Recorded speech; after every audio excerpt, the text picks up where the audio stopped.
Hola, ¿qué tal? Me da mucho gusto poder saludarlos. Quiero aprovechar este espacio para comentarles algo relativo al testamento, o más bien decirles qué sucede cuando no dejamos testamento.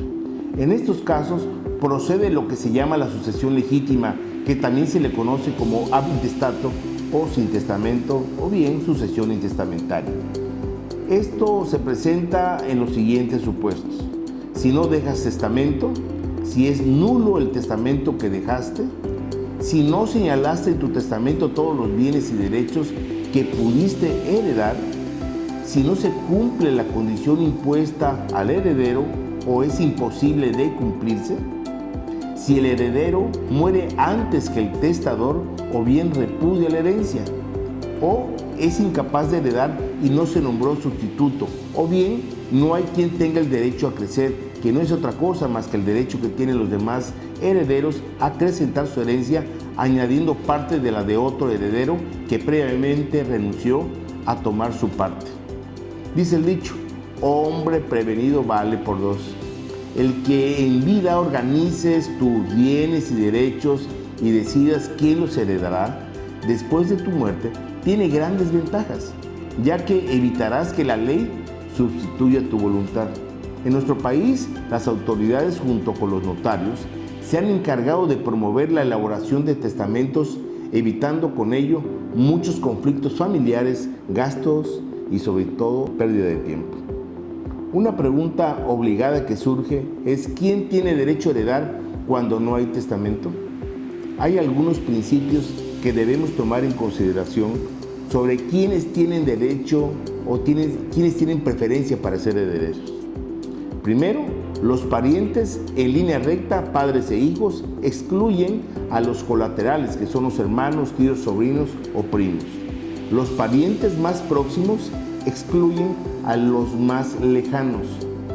Otro principio es: los parientes que se encuentren en el mismo grado heredarán por partes iguales. Los parentescos que dan derecho a heredar cuando no hay testamento son únicamente el consanguíneo y el civil, de tal manera que el de afinidad, es decir, familia de la esposa o esposo, no da derecho a heredar. Los parientes en línea recta excluyen a los de la línea colateral, por ejemplo, en el caso de que concurrieran un abuelo y un hermano del fallecido, aunque ambos sean parientes en segundo grado, el abuelo excluye al hermano. En la línea recta, los descendientes excluyen a los descendientes. Por ejemplo, si concurren los hijos con los padres del fallecido, los padres no tienen derecho a heredar. Podrán tener derecho a una pensión alimenticia, pero nunca a una parte de la masa hereditaria.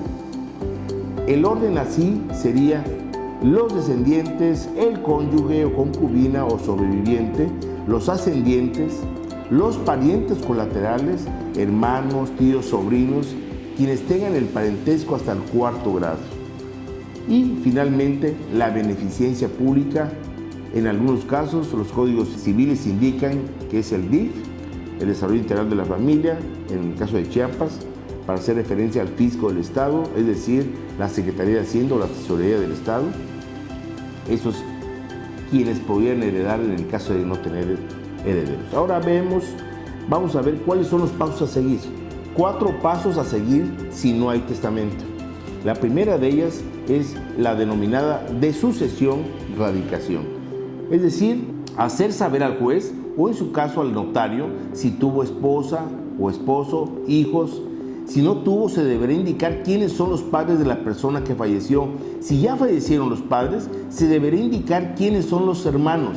Si no tiene padres ni hermanos, se deberá indicar quién es la persona que se cree con derecho para heredar. El juez o el notario, en su caso, pedirá al archivo de notarías, al registro público de la propiedad y del comercio y al archivo del Tribunal Superior de Justicia que realicen una búsqueda para que verifiquen si existe o no testamento. Si hay herederos, se citarán a una junta para el que el juez o en su caso el notario verifique su existencia y su relación de parentesco. Se nombrará al albacea de la sucesión. En este caso, el albacea es la persona que representará para todo lo necesario a la sucesión, demandas, actos administrativos, etc.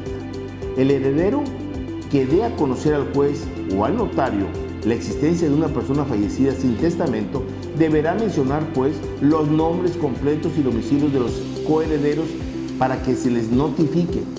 Se fija una convocatoria para los que se crean con derecho a la herencia para que se presenten y acrediten su derecho como heredero. Asimismo, se hace una junta para asignar al albacea. Viene el segundo paso o la segunda sección, que es el del inventario. Aquí el albacea presentará el inventario y el avalúo de los bienes y derechos que forman la masa hereditaria.